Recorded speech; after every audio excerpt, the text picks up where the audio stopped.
这篇视频呢，是我读书30年对于道和规律自己的理解和分析啊，我坚信也希望大家可以在本视频里找到属于自己的道。大家都在问我，窄门前的金钥匙是什么？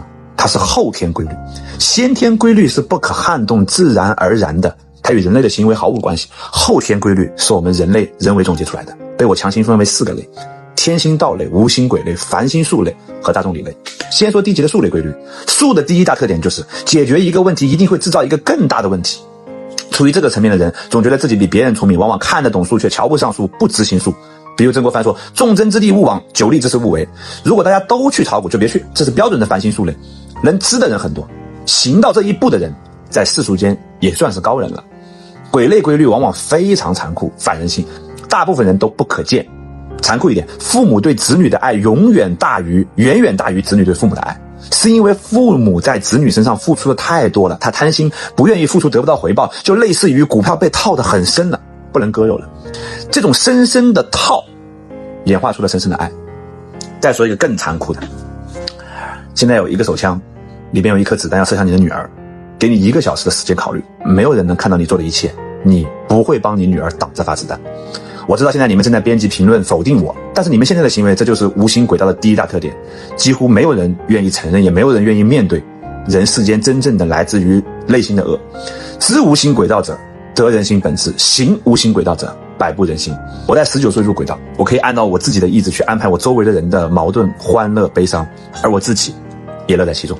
父亲发现后对我说，小时候我为了让你读书，告诉你玩物丧志，今天我教你下一句，玩人尚德，要尊重因果。我瞬间惊喜。这一层的人已经拿到了大部分宝箱的钥匙，但他却不明白打开宝箱的代价。最后天心道类，道可道非常道，反者道之动，无心外之物，无心外之理，因无所住而生其心。这都是属于至高道类。这类的特点是什么呢？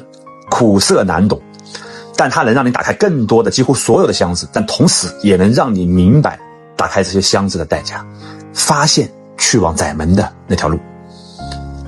它是在圣人感悟天地规则的基础之上，结合自身的凡性总结出来的至高规律，它完全符合易经善意，变易简易不易，它是在不断变化的，它是简洁明了的，它又是永恒不变的。至高规律的特点是不科学。什么是科学？是可证伪的、可证明的。至高规律是不可证明、不可证伪的。科学就是众生理学，属于道理的理是知识。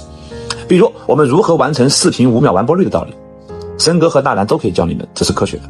它的特点就是多知无效性。比如说美联储降息股票会涨，这是个规律，但当全世界都知道这个规律的时候，美联储降息的时候股票它就不会涨了。这就映衬了刚刚曾国藩说的那句话，叫众争之地勿往，对吧？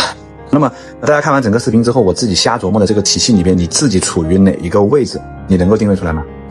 希望大家能够把自己的感悟和自己对自己的定位或者一些问题评论在评论区，我会尽力去回答。